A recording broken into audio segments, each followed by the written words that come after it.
25 पैसे की कीमत। एक बार एक राजा था। उसके घर में जो भी बच्चा पैदा होता वही मर जाता। एक दिन उसने एक महान शास्त्री को अपने घर पर बुलाया। उसने उनसे पूछा कि मेरी एक भी संतान जीवित नहीं रहती।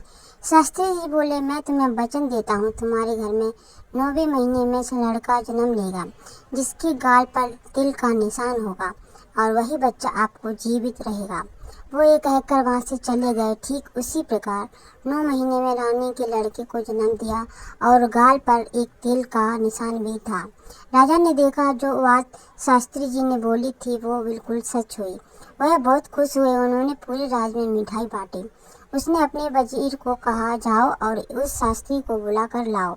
उसने शास्त्री को बुला भेजा और शास्त्री जी दरबार में पेश हुए। शास्त्री जी ने बच्चे को गोद में लिया और बोले, इस बच्चे का जन्म चित्र शुक्ल की प्रतिभा को हुआ है।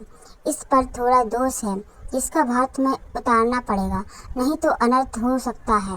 राजा ने उनसे पूछा, जैसा कि आपने बताया था बिल्कुल वैसा ही हुआ। हमारे घर में पुत्र की प्राप्ति हुई, लेकिन इसके अच्छे भविष्य के लिए कोई उपाय बताएं। ये सुनकर शास्त्री जी बोले, बता तो दूंगा, लेकिन आप यह उपाय कर नहीं पाएंगे। उसने अपने पुत्र को मुंह में कहा, आप जो भी करने के लिए बोलेंगे मैं वही करूंगा। शास्त्री जी बोले, नहीं, आपसे नहीं हो पाएगा। राजा ने कहा, आप बताइए तो सही, मैंने जो कहा मैं पूरा करूंगा। शास्त्री जी बोले, ठीक है, लेकिन उपाय थोड़ा कठिन है। आपके घर में जो भी पंडित आएगा उसे आप दान दक्षिणा में कुछ नहीं देंगे और आप उनसे कुछ देना चाहते हो तो भी आपकी कड़ी मेहनत की कमाई का होना चाहिए, या फिर उसे कुछ नहीं देना। राजा ने कहा, ठीक है, जैसा आप कहें, मैं ठीक ऐसे ही करूँगा। राजा अपने वजीर से कहा, जाओ और पंडित को आमंत्रित करो। वजीर गया और पंडित जी को सुबह हवन के लिए आमंत्रित किया।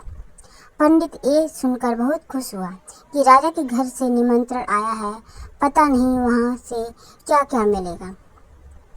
उसने अपनी पत्नी को बताया, राजा के घर से निमंत्रण आया है, उनके घर में लड़के का जन्म हुआ है, पता नहीं राजा जी क्या देंगे।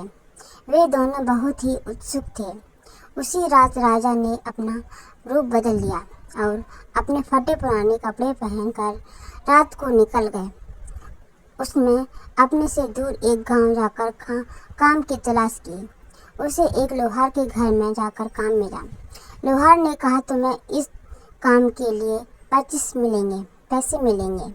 वह करने के लिए तैयार हो गया। उसने पुत्र मुंह में पूरी रात कड़ी मेहनत की। वहाँ पर उसने पूरी रात लोहा पीटा। तब उसे सुबह 25 पैसे मिले। वह उनको लेकर अपने घर पर चला गया और उसने हवन की तैयारी की। पंडित जी घर पर आए। उन्होंने हवन किया।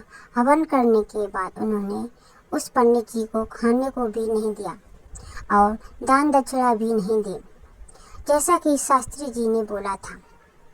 उसने वे 25 पैसे उसके हाथ में दे दिए। पंडित जी को बहुत गुस्सा आया कि राजा के घर में हवन करने के लिए आया और राजा ने 25 पैसे ही दक्षिणा दी। उसके मन में यह बात चल रही थी कि उसके 25 पैसे फेंक कर वहाँ से चला गया। उसके खून में आग लग गई हुई थी, लेकिन फिर उसने सोचा, राजा का घर है, तुम्हें दंड भी भोगना पड़ सकता है। वह वहाँ से चुपचाप चला गया। रास्ते में उसे एक पुराना दोस्त मिला। उसने उससे पूछा, क्या कर रहे हो पंडित जी? पंडित जी ने कहा, कुछ नहीं भाई, लोगों के घर में हवन करता हूँ। पंडित जी बोले, आप बताओ भाई, आप क्या करते हो? उसने कहा, इस देश का माल दूसरे देश में और दूसरे देश का माल इस देश में करता हूँ। आपके लिए कुछ लाना है तो बताओ। उसने सोचा, इन 25 पैसों को घर ले जाकर क्या करूँगा। उसने वे 25 पैसे उस व्यापारी को दे दिए और कहा, इन 25 पैसों से जो कुछ मिले मेरे लिए ले आना। वो दोनों वहाँ से चले गए। वह दूसरे देश में गया, गाड़ी में माल डलवाया और चलने की तैयारी की। वो उनको भूल गया कि उसे 25 पैसों का भी कुछ लेना था। इतना ही नहीं, देर में एक आदमी आया और चिल्लाने लगा, 25 पैसे में बिल्ली के का बच्चा ले लो। उस व्यापारी ने सोचा पंडित जी की किस्मत में बिल्ली का बच्चा ही है, लिखा है। उसने बिल्ली के बच्चे को खरीद लिया और वहाँ से चला गया। रास्ते में वो अपने एक धनवान दोस्त के घर पर रुका और उस बिल्ली के बच्चे को वहाँ पर छोड़ दिया। शाम को खाने के टाइम पर उसके दोस्त की पत्नी अपने पति से बोली, आप इनसे इस बिल्ली के बच्चे की कीमत पढ़ लो।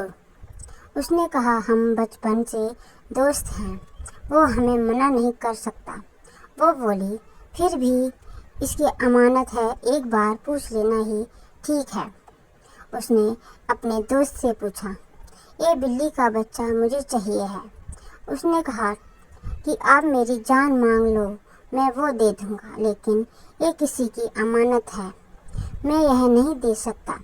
उसकी पत्नी ने यह देखकर अंदर जाकर 1 लाख रुपए निकाले और उसको दे दिए और कहा, जिसकी भी ये अमानत है उसको ये पैसे दे देना। वह व्यापारी चौंक गया कि पंडित जी की किस्मत में तो 1 लाख रुपए है। वह वहाँ से सीधा उस पंडित जी के घर गया और बोला, भाई आपसे एक बात पूछनी है। उस पंडित जी ने कहा, आओ भाई बताओ, क्या बात है। उस व्यापारी ने पूछा, भाई ये 25 पैसे कहाँ से लाए थे। उसने कहा, बस भाई पूछो मत, एक राजा के घर गया था। वो इतना कंजूस राजा था कि किसी गरीब के घर जाऊं तो रोटी पानी और दान दक्षिणा अच्छी मिलता है, लेकिन उन पैसों ने आपको क्या नुकसान किया है, बताओ। वह व्यापारी बोला, चलो राजा के घर पे चलते हैं, उससे ये पूछेंगे कि ये पैसे वो कहाँ से लाया था। पंडित जी बोला, उसके घर में नहीं जाऊंगा, इतना कंजूस राजा है, मैंने पहली बार देखा है। फिर भी वह उसे लेकर राजा के घर गया और इसे लेकर गया। दोनों वहां दरबार में पेश किए गए। उस व्यापारी ने पूछा, आप ये 25 पैसे कहाँ से लाए थे। राजा ने कहा, पंडित जी, उन 25 पैसों के सिक्के को बरतना मत, क्योंकि वह एक दिन वो लाख रुपए चलेंगे। मैंने उस पर पूरी रात मेहनत करके कमाए हैं और अपनी मेहनत की कमाई से आपको वो पैसे दिए हैं। उसके बाद उस व्यापारी ने उसे सब कुछ समझाया। मेहनत से कमाए हुआ धन लालच की कमाई से 100 गुना ज़्यादा अच्छा होता है।